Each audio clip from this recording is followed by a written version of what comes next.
Hi guys, welcome back to my YouTube channel. ಇವತ್ತೇನು ನೋಡ್ತಿದ್ದೀವಿ ಅಂದರೆ second PUC time table for best 90% ಎಬೋ ತೆಗಿಬೋದು ನೀವು ಇದನ್ನು ಫಾಲೋ ಮಾಡಿದರೆ. ಅಂದರೆ ಒಂದು ದಿವಸ ಫಾಲೋ ಮಾಡಿ ಎರಡನೇ ದಿವಸ ಬಿಟ್ಟರೆ ಯಾವುದೇ ಥರ ರಿಸಲ್ಟ್ ಕಾಣೋದಿಲ್ಲ. ಮತ್ತು ನೀವೇನು ಅಂದ್ಕೊಂಡಿರ್ತೀರ ಆ ಥರ ರಿಸಲ್ಟ್ ಬರೋಲ್ಲ. ಡೈಲಿ ಇದನ್ನು ಫಾಲೋ ಮಾಡಿ 90% ಬರಲಿಲ್ಲ ಅಂದರೆ ಕೇಳಿ 90% ಮೇಲೆ ಬಂದೇ ಬರುತ್ತೆ. ಈ ಥರ ಫಾಲೋ ಮಾಡಬೇಕು. ಮತ್ತು ಕಾಂಪಿಟೇಟಿವ್ ಎಕ್ಸಾಮ್ ಕಡೆನೂ ನೀವು ಆ ಕಡೆನೂ ಓದಬೇಕು, ಇದನ್ನೂ ಓದಬೇಕು, ಎರಡನ್ನೂ ಬ್ಯಾಲೆನ್ಸ್ ಮಾಡಬೇಕು. ಅಂದರೆ ಒಂದು ಟೈಮ್ ಟೇಬಲ್ ನಿಮಗೋಸ್ಕರ ಮಾಡಿದ್ದೀನಿ ನೋಡಿ. ನಿಮಗೆ ಇಲ್ಲ ಇದು ಇಷ್ಟ ಆಗಲಿಲ್ಲ, ನಿಮ್ಮ ಥರನೂ ಒಂದು ಟೈಮ್ ಟೇಬಲ್ ಮಾಡ್ಕೊತೀನಿ, ಅದು ಓಕೆ. ಎರಡು ಥರನೂ ಓದಿ ಟೈಮ್ ಟೇಬಲ್ ಮಾಡ್ಕೊಂಡು ನೀವು ಓದಿ ಅಂತ ಹೇಳ್ತೀನಿ. ನಾವು ಇವತ್ತು ಟೈಮ್ ಟೇಬಲ್ ನೋಡ್ತೇವೆ. ಫಸ್ಟು ಏನಂದರೆ ನೀವು 5ಗೆ ಎದ್ದೇಳಿ. 5ಗೆ ಎದ್ದರೆ ಯಾಕಂದರೆ ಬೆಳಿಗ್ಗೆ ಹೊತ್ತು ನಾವು ಏನು ಓದ್ತೀವಿ ಅದು ಜಾಸ್ತಿ ಮೈಂಡಲ್ಲಿರುತ್ತೆ, ಮರ್ತೋಗಲ್ಲ. ಈಗ 5 to 5:30 ಏನಂದರೆ ವೇಕಪ್ ಫ್ರೆಶ್ ಅಪ್ ಆಗಿ. ಆ್ಯಂಡ್ ನೆಕ್ಸ್ಟ್ 5:30 to 6:30 ಏನು ಮಾಡಿ ಅಂದರೆ ಕೆಮಿಸ್ಟ್ರಿನೇ ಓದಿ ಅಂತ ಹೇಳೋದು ನಾನು. ಕೆಮಿಸ್ಟ್ರಿ ಯಾಕಂದರೆ ಅದೊಂದು ಚೂರು ಟಫ್ ಸಬ್ಜೆಕ್ಟು ಅಂತ ಅಂತಾರೆ ಎಲ್ಲರೂ, ಅದಕ್ಕೆ ನಾನು ಕೆಮಿಸ್ಟ್ರಿ ಹಾಕಿದ್ದೀನಿ. ನಿಮಗೆ ಯಾವ ಟಫ್ ಸಬ್ಜೆಕ್ಟ್ ಇರುತ್ತೆ ಅದನ್ನು ಬೆಳಿಗ್ಗೆ ಹೊತ್ತು ಓದೋಕ್ಕೆ ಸ್ಟಾರ್ಟ್ ಮಾಡಿ. ಸಂಜೆ ಹೊತ್ತು ನಿಮಗೆ ಈಸಿ ಸಬ್ಜೆಕ್ಟ್ ಇರೋದನ್ನ ತಗೊಳ್ಳಿ. ಯಾಕಂದರೆ ಸಂಜೆ ಹೊತ್ತು ಟಯರ್ಡ್ ಆಗಿರ್ತದೆ, ಓದೋಕೆ ಒಬ್ಬರಿಗೆ ಇಂಟ್ರೆಸ್ಟೇ ಬರೋಲ್ಲ. ಆಗ ನೀವು ಅಲ್ಲಿ ಓದ್ಕೋಬೋದು. ಬೆಳಿಗ್ಗೆ ಹೊತ್ತು ಒಳ್ಳೆ ಮೈಂಡ್ ಫ್ರೆಶ್ ಆಗಿರುತ್ತೆ, ಓದಿದರೆ ತಲೆಗೆ ಹೋಗುತ್ತೆ ಮತ್ತು ಜ್ಞಾನ ಇರುತ್ತೆ. 5:30 to 6:30 ಮಾಡಿದರೆ ಕೆಮಿಸ್ಟ್ರಿ ಓದಿ. 1 ಅವರ್ ಕೊಡಿ ಸಾಕು, ಜಾಸ್ತಿ ಬೇಡ. ನೀವು 1 ಅವರೇ ಬರ್ದೆ ಒಂದು ದಿವಸಕ್ಕೆ ನೀವೇನಾದ್ರು 1 ಅವರ್ ಕೊಟ್ಟರೆ ಅಂದರೆ ನೀವು ಎಲ್ಲೋ ಇರ್ತೀರ. 5:30 to 6:30 ಕೆಮಿಸ್ಟ್ರಿ ಓದಿ. ಆ್ಯಂಡ್ ನೆಕ್ಸ್ಟ್ 6:30 to 7:30 ಏನು ಮಾಡಿ ಅಂದರೆ ಬಯೋ ಓದಿ, CS ಓದಿ. ನಿಮಗೆ ಬಯೋ ಒಬ್ಬರಿಗೆ ಕಷ್ಟ ಆಗುತ್ತೆ, ಅದಕ್ಕೆ ಬಯೋ ಕ್ಲೀನಾಗಿ ಓದ್ಕೊಳ್ಳಿ.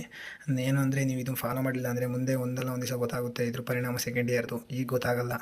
ನೆಕ್ಸ್ಟು 7:30ಗೆ ಸಾಕು 7:30 ರೆಡಿಯಾಗಿ ಕಾಲೇಜಿಗೆ ಹೋಗಿ, ಕಾಲೇಜಿಂದ ಬಂದು ಓಲಿ 6ಗೆ ಮನೆಗೆ ಬಂದರು 7ಗೆ ಕೂತ್ಕೊಳ್ಳಿ. 7 to 8 ಏನು ಮಾಡಿ ಅಂದರೆ ಫಿಸಿಕ್ಸ್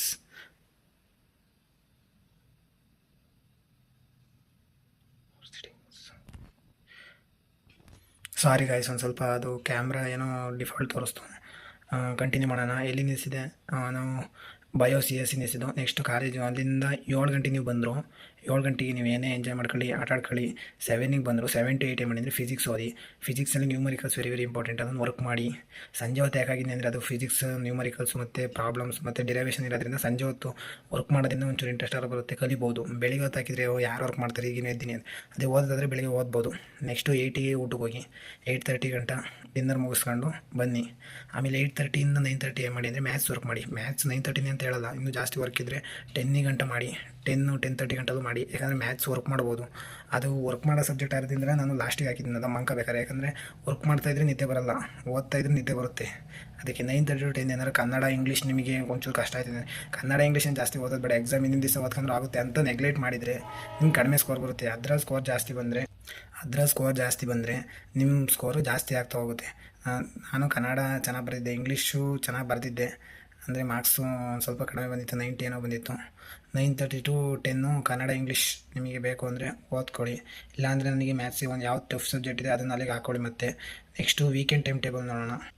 ವೀಕೆಂಡಲ್ಲಿ ಏನು ಮಾಡಿ ಅಂದರೆ ಜಾಸ್ತಿ ನೀವು ಕಾಲೇಜ್ ಸಬ್ಜೆಕ್ಟ್ ಕಡೆ ಏನು ಜಾಸ್ತಿ ಕಾನ್ಸಂಟ್ರೇಟ್ ಮಾಡಬೇಕು. ಯಾಕಂದರೆ ಡೈಲಿ ಅದನ್ನು ಫಾಲೋ ಮಾಡಿದರೆ ಏನು ಕಾಲೇಜ್ ಸಬ್ಜೆಕ್ಟಿಗೆ ಟೆನ್ಷನ್ ಬೇಡ, ವರಿ ಇರಲ್ಲ ಅದ್ರ ಬಗ್ಗೆ. ವೀಕೆಂಡಲ್ಲಿ ಏನು ಮಾಡಿ ಅಂದರೆ ನಿಮ್ಮದು ಕಾಂಪಿಟೇಟಿವ್ ಎಕ್ಸಾಮ್ ಎಷ್ಟು ಮೇನು ಅಂದರೆ ನಿಮಗೆ ಅದ್ರ ವ್ಯಾಲ್ಯೂ ಆಗಿ ಗೊತ್ತಾಗಲ್ಲ, ಸೆಕೆಂಡ್ ಇಯರ್ ಮುಗಿದ್ಮೇಲೆ ಗೊತ್ತಾಗುತ್ತೆ. ಕಾಂಪಿಟೇಟಿವ್ ಎಕ್ಸಾಮ್ ಕಡೆ ಗಮನ ಕೊಡಿ. ಫಸ್ಟು ಏನಂದರೆ 6ಗೆ ಎದ್ದೇಳಿ. ಅವತ್ತು 5ಗೆ ಎದ್ದೇಳಿ ಅಂತ ನಾನು ಹೇಳಲ್ಲ, ಇಲ್ಲ 5ಗೆ ಎದ್ದೇಳ್ತೀನಿ ಅಂದರೆ 5ಗೆ ಎದ್ದೇಳ್ಬೋದು. 6ಗೆ ಎದ್ದೇಳಿ ಅಲ್ಲಿ. ಹಾಗೆ ಮಾಡಿ CETಗೆ ಬೇಕು ಅಂದರೆ CETಗೆ ಪ್ರಿಪೇರ್ ಆಗಿ. 6 to 8 CET, JEE, ನೀಟು, ಒಟ್ಟಿನ ಕಾಂಪಿಟೇಟಿವ್ ಎಕ್ಸಾಮಿಗೆ. ಆ್ಯಂಡ್ ನೆಕ್ಸ್ಟು 8ಗೆ ಹೋಗಿ ತಿಂಡಿ ತಿಂದು 9 ಗಂಟೆ ತಿಂಡಿ ತಿಂದು TV ನೋಡಿ, ಫೋನ್ ನೋಡಿ, ಏನಾದ್ರು ಮಾಡಿ. ಆ್ಯಂಡ್ ನೆಕ್ಸ್ಟು ಮತ್ತೆ 9ಗೆ ಬರಬೇಕು.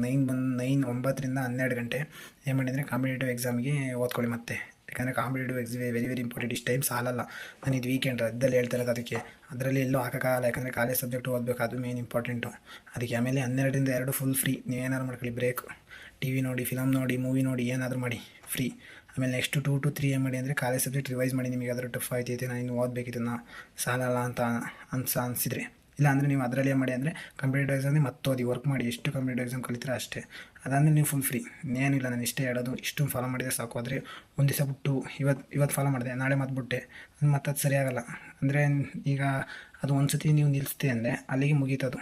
ಯಾವತ್ತೂ ಡೈಲಿ ಕಂಟಿನ್ಯೂ ಮಾಡ್ತಿದ್ರೆ ಮಾತ್ರ ನಿಮಗೆ ಶಾಶ್ವತ ಒಳ್ಳೆಯದು. ಮತ್ತು ನೀವು ಯಾವಾಗ ಸತತ ಪ್ರಯತ್ನ ಮಾಡ್ತೀರಾ ಆವಾಗ ಮಾತ್ರ ನಿಮಗೆ ಒಂದು ಹೇಳೋದಾದರೆ ನೆವರ್ ಗಿವ್ ಅಪ್. ಯಾವುದೇ ಥರ ನೀವು ನೆವರ್ ಗಿವ್ ಅಪ್ ಅಂದರೆ ಸೋಲ್ಬಾರ್ದು. ನೀವು ಯಾವುದೇ ಥರ ಸೋಲ್ಬಾರ್ದು, ನೆವರ್ ಗಿವ್ ಅಪ್. ಇಷ್ಟು ಹೇಳ್ತಾ ನನ್ನ ಚಾನಲ್ಗೆ ಸಬ್ಸ್ಕ್ರೈಬ್ ಆಗಿಲ್ಲ ಅಂದರೆ ಇನ್ನೂ ಸಬ್ಸ್ಕ್ರೈಬ್ ಆಗಿ. ಇದೇ ಥರ ಬರ್ತಿರೋದು ಮಾಡೋದಕ್ಕೋಸ್ಕರ ಎಲ್ಲ ಬರ್ತಾ ಇರುತ್ತೆ.